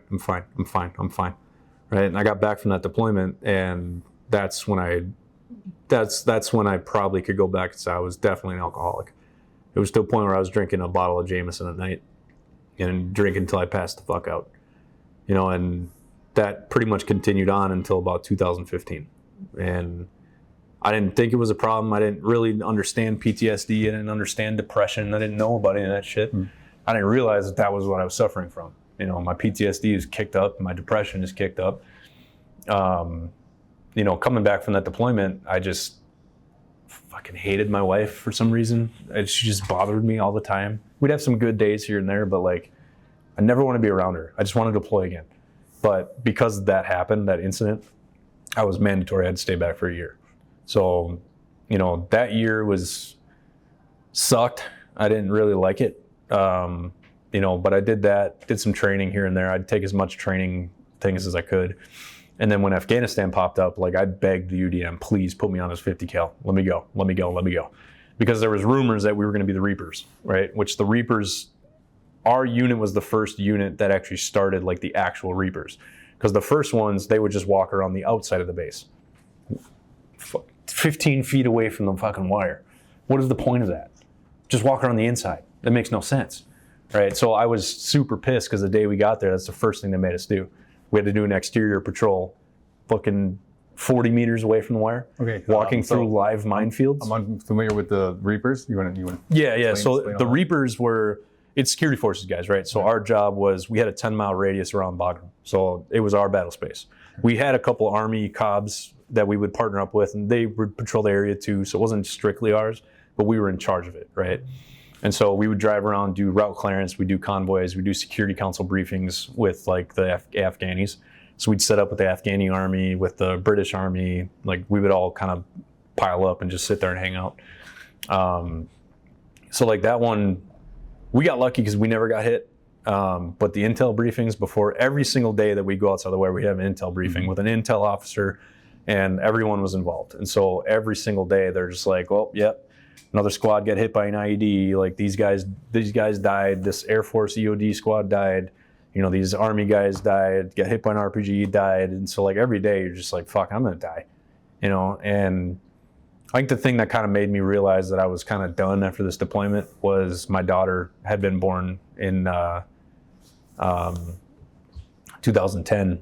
And when we deployed, I was just like, man, I'd watch her grow up on Skype. That was torture, dude. Like I could deal with getting shot at. That was fine. It was watching my daughter grow up on a computer. That sucked. And I didn't want to be that kind of dad. So that was I kind of made the decision, like, I think I'm going to get out.